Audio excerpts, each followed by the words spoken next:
Hey, what's going on, everyone? This is Eric with SweetSpotDFS, and this is my DFS preview and strategy video for the 2022 Mexico Open. I'm a little pressed for time, so I'm combining these two videos, but I don't think it's really that big of a deal because this is a new tournament. Technically, it's a new tournament. It's a new golf course. We don't have a bucket system for that because we can't use last year's stats, we can't use course history stats, and to make things even worse, the Zurich Classic, which was a team event last week, what do you do with that? So there's no like traditionalism with the bucket system with those factors involved.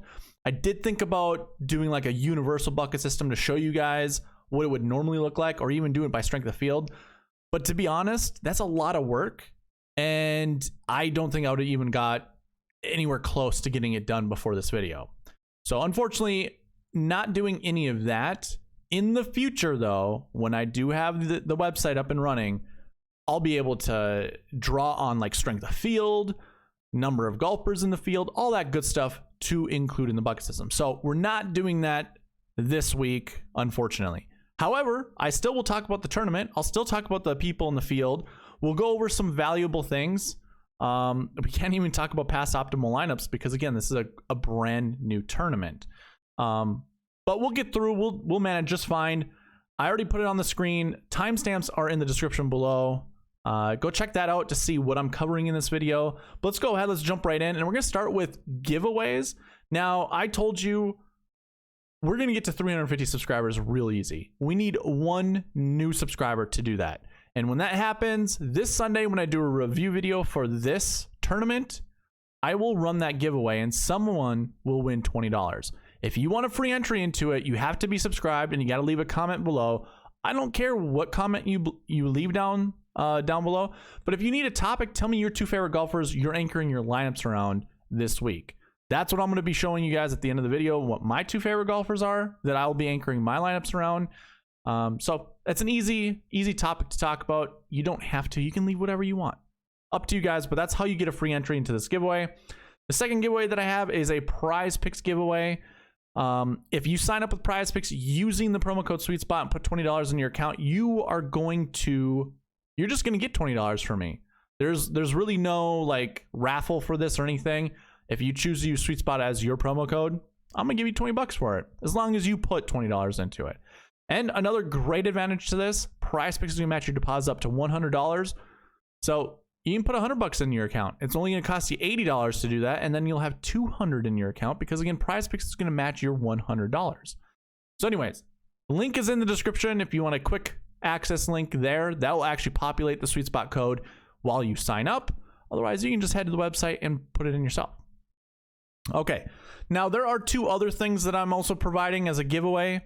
I have a cheat sheet, which is also in the description below. There's a link there that'll get you straight to the cheat sheet. All you gotta do is make a copy, and then that way you can edit it however you like. You do need a Google account to do that. And also, I am providing my optimizer. Now, it's a little weird this week because, again, we don't have a bucket system, so a lot of the buckets that go into the optimizer, they don't matter, which might actually make lineup building a little bit easier for you guys. It does use a metric column. You can manipulate this however you like. If you like certain golfers more than others, you just boost up that metric. You just hand type it in. Like, I'll show you. I'll put John Rahm at 900 points. So you can do whatever you like with that. If you don't like my metric process, go ahead and put it in however you would like to. But then it'll build you your 6 best lineups based off of what is in that metric. And then you can mess around with all the conditionals here within I just call it the conditional box. So you can mess with this as you see fit. You can tell the optimizer to select certain things. Currently I have the 10K and 7K. I want at least one of those guys in my lineup. You can do whatever you'd like. And then I also put in the Marquee Tee Times. I did find 10 groups that I included as, Marquee Tee Times or honorable Tee Times. I'm only selecting one, and we'll get to that a little bit later in the video because I am going to be going over Marquee Tee Times in this video. But that is all available for you guys. If you want access to the optimizer, again, be subscribed, leave a comment down below, and then email me at sweetspotdfs@gmail.com. Let me know you're interested in the optimizer, and I will send it your way. Again, no bucket system this week. So it's not really using any of that bucket conditionals. So my optimizer isn't going to be as unique as some of the other optimizers out there. So if you're currently using something like on Fantasy National or Roto Grinders or even the Rick Run Good website, perhaps just use that instead. I should say this, the Marquee Tee Times is a unique thing. And then I also have an AM PM wave if you want to update that to how many golfers you'd like to see in each or not see. Not see. Not the bad organization. All right, let's go ahead. Let's get into the tournament information. Mexico Open. This has actually been played for a very long time, and it's been a part of different tours. So the Mexico Open by itself isn't anything new, but this is the first time it's an actual, like the big PGA Tour event. It was part of Latino America, or the PGA Tour Latino America for a while. It was also part of the Challenge Tour, and I think the Nationwide Tour. So it was a part of different tours associated with the PGA, but this is the first time the big tour has taken over the Mexico Open. It is in, I think it's in Vallarta, Mexico. I can't even remember off the top of my head, but I'm pretty sure that's where it is. Field size, 144 players, top 65 in ties. That's your normal PGA Tour event. You know, a full field would be like 156. 144 is still considered a full field. So is 132, but anyways, 144. Don't have an average win score or an average cut score because the PGA Tour has not been here. The strength of field is super low.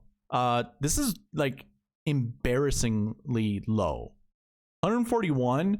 I think John Rahm probably makes up 40 of those points. So without John Rahm in it, I'm just going to double check right now.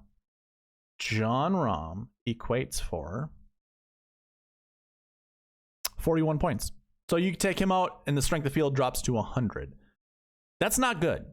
Like, it's really bad. The Palmetto Championship last year, that little fill-in tournament that really didn't have anybody in it, that Garrick Higo won, that was 198. I'm pretty sure one of the Corrales Punta Cana tournaments over the last 2 years had higher strength of field than 141. Could be wrong. It was probably 127. But that's the territory we're in. It's bad. Strength of field is terrible. Weather looks fantastic, 86, 88 degrees. Wind somewhere between 10 to 15 miles an hour on both Thursday and Friday. So I can't really figure out a good, wave advantage, whether you want to stack AM versus or AM PM or PM AM. I don't think it really matters. So up to you guys. We are at Vedanto Vallarta, the Greg Norman golf course. Obviously, architect is Greg Norman. You can plug those into your research things. I don't think there's an issue with that. Par 71, 7,400 yards. It's notable that it was a par 73 at like 7,200 yards before the PGA Tour came here. So they just made it a little longer for the PGA Tour. I think the golf course is going to play super easy. I'm sure you've heard this all over the industry. If you follow, or if you're listening to different podcasts other than my own, everyone's saying the same thing. And then you've got Paspalum all the way through. Greens, fairways, rough. I absolutely enjoy when people pronounce Paspalum. I'm from Minnesota, so I say bag, tag, coat. I say the common Minnesota words, but when it comes to Paspalum, I feel like I say it like a Southerner, but then I hear Southerners call it Paspalum, which is weird. You would think like a Minnesotan would say it. I've been a stickler with pronunciations on Twitter just recently. I can't stand when pros cannot pronounce names correctly. It's bad. So anyways, that's what we got for tournament information, for course information. Let's move on to the next piece, which would normally be past optimal lineups, but we really don't have that. Let me double check something. Okay, let me throw something on the screen here. I think, you know what? Let's just start here. We're going to go with the SweetSpot ranks. I wasn't sure where I wanted to start because, again, usually where we would go from like a tournament stuff, we'd go past optimal lineups and then into the bucket system. We don't really have a bucket system. We might as well talk about the SweetSpot ranks. So I have sorted these top to bottom. This is using the same scoring metrics that I typically do. Obviously, you don't see grass. I don't have Paspalum stats. Like, I've never kept that. I could easily get it, but it's more time out of my schedule to get through everything. So I just don't have that time. And then no course history, but we are looking at OWGR, we are looking at birdie or better, bogey avoidance, recent form stats for DraftKings points, average finishing position, and average score that they have per round. And this is obviously divided by 2. I'm trying to get all these points as close to 100, or at least the best person in the field close to 100. And then my recent form stats, I just divide that by 2. So 50 is the number we're looking for some of these guys to get to. And then season-long stats, we're looking at DK average, scoring average, rounds under 70%, cut made percentage, and DK top 10. That creates a score, which then provides our rank. And you're not going to see that reflected correctly because I do not have a formula in here. I just copy and paste from another spreadsheet. That's why it looks a little bit different. But let's go ahead and do this. This will solve everything. That way you can see the points don't look super weird. John Rahm, our #1 ranked golfer. No surprise, he is the cream of this field, like the entire cream. There's nothing anywhere even close. Like when we look at points, well, you know what? Kevin Na's not too far behind. He's 50 points within Rahm, but then Abraham Answer is 30 points away from Kevin Na and almost a full 100 from Rahm. You can just see how the rest of the points shake out. So everyone's pretty close, you know, within the 9th ranking to the 19th ranking.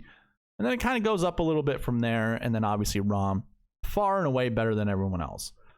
So it goes Rahm, Na, Answer. Actually, I'm not gonna repeat all of these. What I'm really truly looking for, like if I go ahead and sort this by salary, you can see Carlos Ortiz is at $8,600. So if anyone less than 8,600 pops up into my top 20, which top 20 is the 20th golfer is actually off of the screen. So you can see my 20th ranked golfer is Charles Howell III.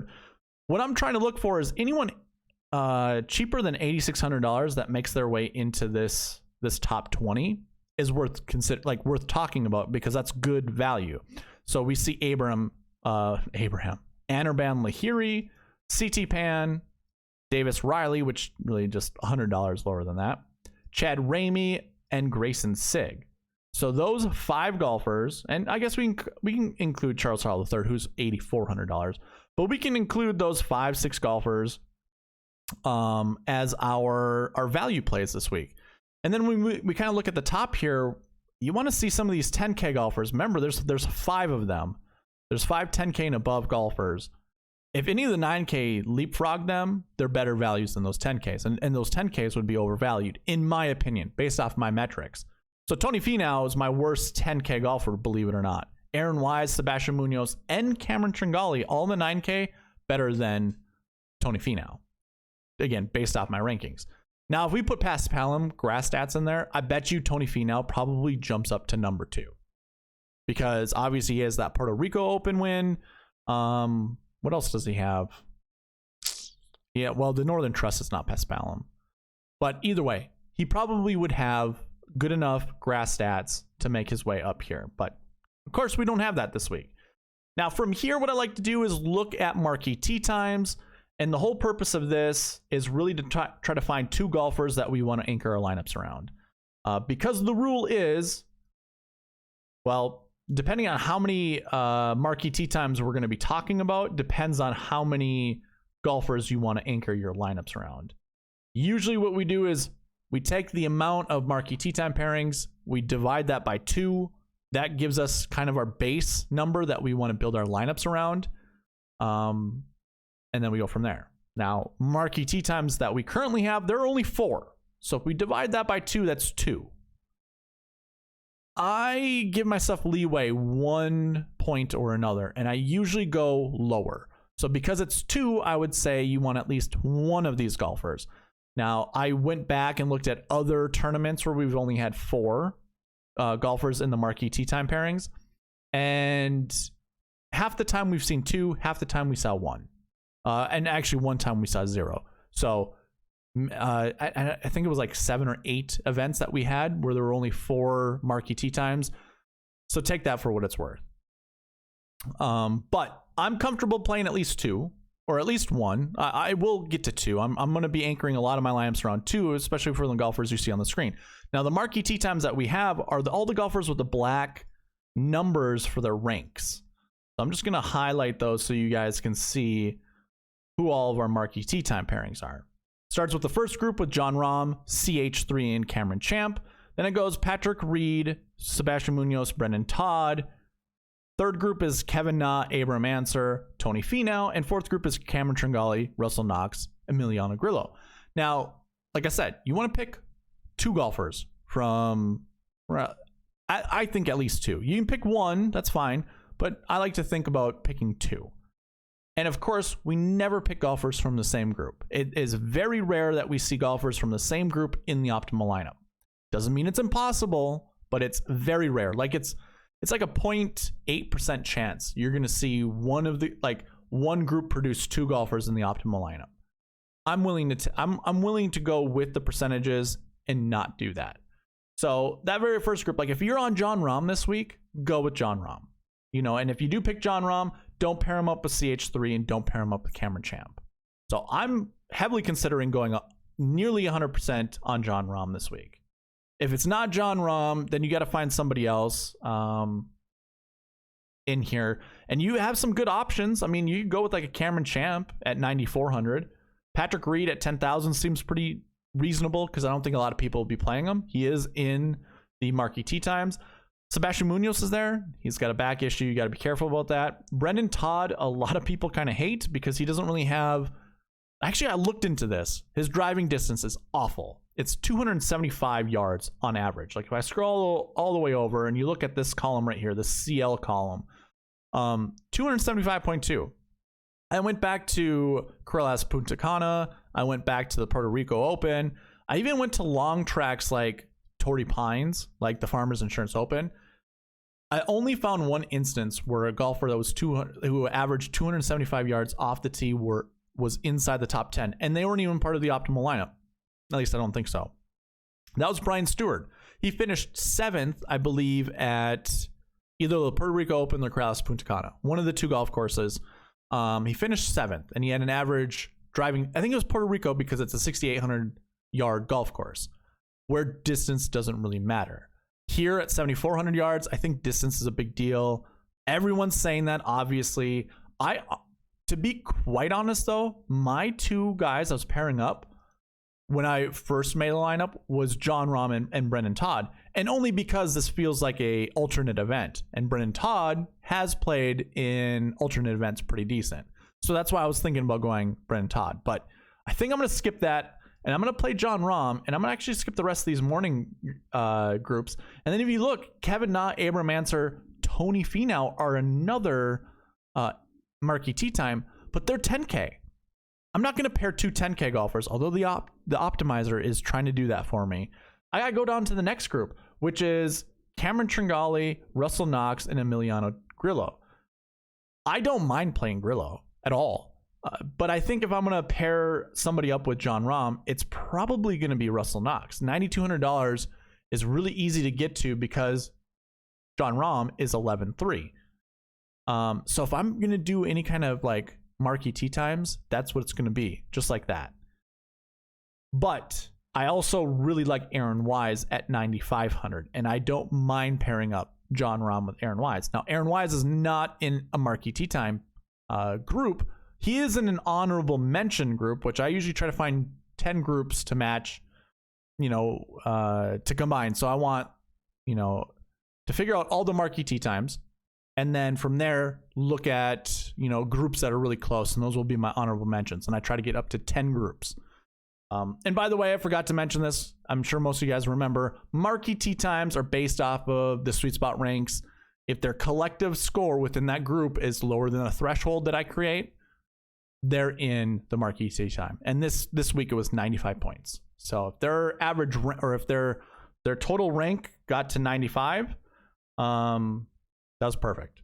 Then if it was under 95, they're in the Marquee Tee Times.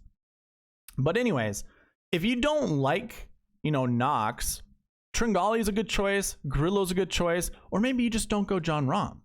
Maybe you want to do like a Cameron Champ at 9,400 with like a Kevin Na, or an Abe Answer or a Tony Finau. I don't think that's a bad choice either.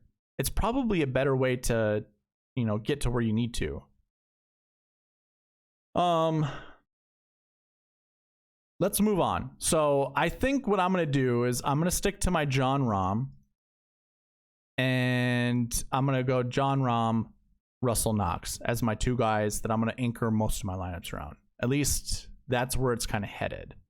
I'm also not afraid to not pick two golfers and just pick the one and skip the rest of these Marquee Tee Times and just go with like Jon Rahm and Aaron Wise. I think that's fine too. So that's kind of where I'm stuck with. I'm not quite sure what I want to do, but I think that's what we're going to stick with. So usually what I would do from here with Marquee Tee Times is go into building some lineups, but I want to show you a couple things first. So you remember how I was talking about this tournament precedes, or it happens after the Zurich Classic. I wanted to look at some other Zurich Classic, you know, the tournaments that followed a Zurich Classic. So the last 3 years, what I found out was it last year in 2021? That's 2019. So Valspar Championship in 2021, this tournament followed the Zurich Classic. Now, you had, I just want you to see all the top 20s, and really maybe so much the top 10s that finished inside the top 20 of this tournament. So let me rephrase that. Look at all the top 10s in the field here and see how many top 10s were at the Zurich. Remember, that's why we look at the bucket system. We're looking at last week's stats to try to figure out, should we play some of these guys? So this was 2021, and we have 3 guys that were inside the top 10 at the Zurich. You also had a 4th guy who was top 20 at the Zurich, and then you had one more guy that was just outside the top 10 at the Valspar Championship that finished 4th at the Zurich Classic. So top 20s at the Zurich, at least for 2021, look like something you want to include in your lineup. Well, we go to 2019. 2021 is only for Valspar. Then we go to Wells Fargo Championship, and I believe this was 2019 and 2018. So these two tournaments, or this tournament had the Zurich right before it. And there you go. You see a 20th place with Joel Damon. You see a 2nd place with Sergio Garcia. And then at 13th place, we have 2 guys who finished inside the top 20 at the Zurich as well. So having a last week top 20, even at the Zurich, still a pretty good sign or a good trend heading into the next tournament. And then we can look at 2018. Zurich Classic also preceded this tournament. And in the top 10, you had a 7th place finish by Patrick Reed. You had a 3rd place finish by Charles Schwartzel. And then a little bit later, we had a 4th place with Chesson Hadley in 16th place. And can I scroll down here a little bit more? We have a 21st place by both Finau and Chalmers, who had finished top 10 at the Zurich the week before. So some trends that look good heading into the Mexico Championship are top 10s from the week before. So if we look at some of those golfers, you can see them on the screen right now. Cameron Tringali. Actually, let me just put a filter on this. And we can filter, sort by top to bottom. Aaron Rai. Absolutely love that guy this week. I think he can do really well. Davis Riley. No issues there. And you can see the rest of them here. So all of these guys that I've just highlighted are golfers worth rostering. Now, the only real expensive guy is Cameron Tringali at $9,700. I don't mind going to like a Cameron Tringali. I also don't mind some of these 8K golfers. I really, really, really like Aaron Rai this week. I'm sure a lot of people do. In fact, I think Rai is going to be in my main lineup. I think I'm going to go Rahm, probably Wise, and then so it'll go Jon Rahm, Aaron Wise, and Aaron Rai. Maybe that's too many Aarons. I'm not sure. But I still think that's a really solid way to start your lineups. And if I don't do that, maybe I'll go Jon Rahm, Wise, and then 3 7Ks, or Aaron Wise. I'll change him out with Aaron Rai. That's a really weird one to keep saying back and forth. Aaron Wise, Aaron Rai. Aaron Wise, Aaron Rai. That's a tongue twister. I'm not going to keep going.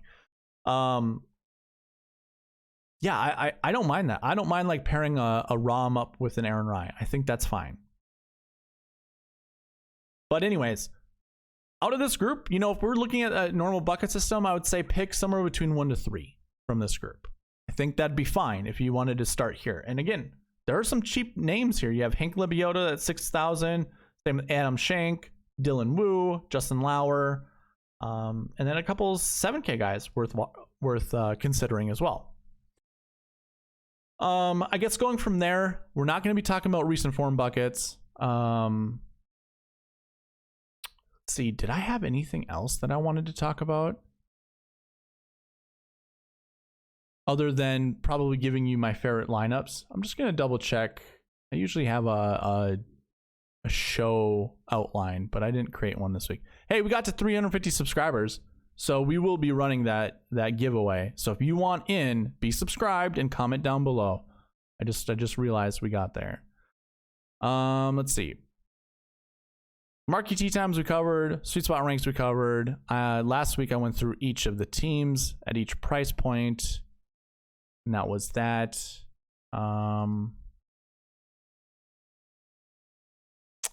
RBC Heritage, let's see. Favorite duos, anchor buckets. Yeah, I think we covered everything that I wanted to cover. Yeah, we don't have buckets to look at. Here's what I will say when it comes to the buckets. Now, obviously, I do, because I switched to a universal bucket system. I didn't just go, you know, I shouldn't say it that way. That might confuse you guys.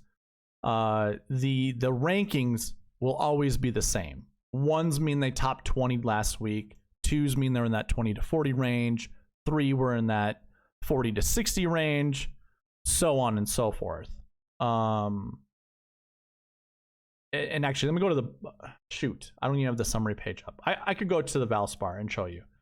So what I'm saying is, you know, we have the numbers 1 through 6. And again, if you want to learn more about this, bucket systems in this... Or there's a bucket system video in the description that explains this very thing. But I changed, it used to go by the total number of frequencies or instances that we saw this bucket finish inside the top 10, but then I changed it by going by ranges top to bottom, and not so much top to bottom, just in order. So 1 to 20, 20 to 40, 40 to 60, 60 to 80, 80 plus. Obviously you can see it's going in order. I just numbered each of those buckets accordingly. So since I did that, I would say this, in the Mexico Championship, you can sort by the last week buckets. If you want to follow along with me, you know, obviously with the cheat sheet, you can see there's golfers already in this. We already talked about the last week ones, but you can see who's in the last week 2 buckets and so on and so forth. 6s just mean there was no last year stats. Same goes with course history. But then you can also see recent form buckets and where they fall into. If it's a bucket that has more than 10 golfers in it, and it tends to be a lower number, so like this 2 for recent form, I have no issue saying pick 1 to 2 golfers from this group to be inside in your lineup. I have no issue with that. Same thing applies for the last week buckets. If you want, you know, that last week 1, like I said, 1 to 3. Last week 2, because it's not usually a good bucket to pick from, I don't really like to say, you know, anything definitive, but I think you could probably go 1 to 3 golfers from this bucket as well. And then 5s are missed cuts. Do not be afraid of missed cuts, because if we go back to the Wells Fargo, you can see Zurich was right before it. Look at how many missed cuts we had at the Zurich inside the top 10 of the Valspar. Like we had 1, 2, 3, 4 golfers in 2018. In 2019, your winner missed the cut at the Zurich, and also missed the cut at, or no, I'm sorry, so did Jason Duffner. There were 5 golfers that week who missed the cut. So the miss the cut bucket is actually a pretty decent bucket, I think, to look at. So, and then 2021, you can see also Tringali, missed the cut, Vaughn, and Merritt. So only 3 inside the top 10 at the Valspar missed the cut at the Zurich. So how I would shake this down is I would pick 1 guy. That's not where I want to go. I'd pick 1 golfer who topped 20 last week. I would pick 1 golfer who missed the cut last week. Let me go back to this page. So I'd pick 1 golfer in here. And I would scroll down to the missed cuts, and you can see this on the bucket system, or on the dream sheet, I should say. They're going to have a number. I would pick at least one golfer who missed the cut, if not two. And in fact, you could pick two who top 20'd, two who missed the cut, and then two who did not play. And then obviously you can see that here. That again is reflected in that cheat sheet that I gave you. Last week buckets.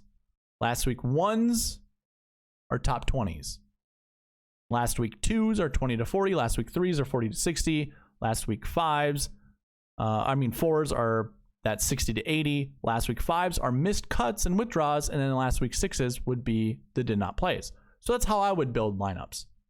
I think that's a smart approach. If not, just select at least one.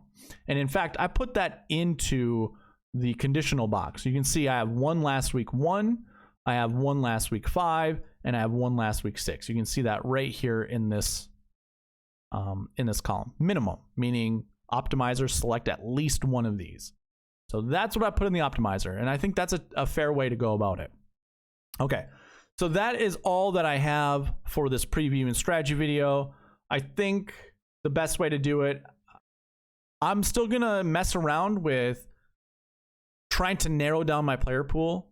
I think I want to anchor at least 2 golfers for sure. I'm thinking about anchoring 3 or 4 golfers and just going like 100% on those. At least I'm gonna create maybe 4 contrarian lineups, maybe 5.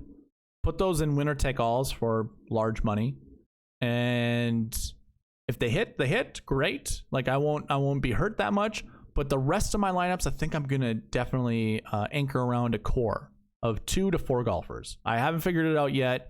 I'll probably look at the bucket system here, and then from there, I'm just gonna let the optimizer build lineups for me, because what I'm gonna do is I'm gonna lock those guys in. So if I wanted to do what I told you before, Jon Rahm, Aaron Wise, and then come down here to Aaron Rai, lock him in. I'm actually gonna change my salary filters. We can grab up to 2 6K golfers, and then hit that run optimizer. We'll see what it'll spit out for me. Yeah, so I went with Bryson Nimmer. I'm not a huge fan of that. I can hit this again because this creates unique lineups for me. It's gonna cross out Bryson Nimmer because he was the cheapest guy. I don't like David Lingmerth, so we can cross that one out too. How about this? I'm gonna put 2 7K golfers in there. You can select 2 7Ks for me. We'll see how this goes. I don't care for Jim Knaus. Ooh, I guess I can't do it, can I? I will always have to have a low 6K golfer. So here's the issue with starting your lineups with Jon Rahm. If you went Rahm in a high price 9 or even a high price 8, or I should say all 3, you can't really have 2 7Ks, can you? Yeah, that's the issue with Rahm this week, is trying to build lineups, especially if you want to access the 8K range. Super difficult. I'm gonna go 0 with the low 6Ks. I just don't want to see 2 low 6K golfers. Here's a solid lineup. I don't mind it. Don't care too much for Robert Streb, but Ryan Armour, Dylan Wu, that's fine. How about one more? You know what? I think I know the golfer that I would really want. So I don't mind something like this, but I would much rather have like having Hank Lebioda paired up with a Vince Whaley. So why don't I just do something like that and see if that doesn't break the optimizer.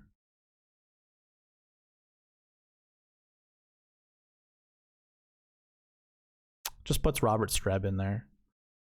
And is that 50,000? That is 50,000. So it's got to be a flat 7K. So that's not going to work out that way, I don't think. I can't go those 3 golfers that I absolutely want unless I tap, or I get down in here with the 6K range and try to figure out some good plays in that 6K range. So we'll see. I mean, I think I have a placeholder that has Jon Rahm and 3 7Ks. So I went Jon Rahm, Aaron Wise, David Lipsky, Alex Smalley, Michael Thompson, and Vince Whaley. That's not terrible. And that's not including Rye. So why don't we do this and just say no? And go with Let's do the 3 7Ks, and then I'm gonna get out of here.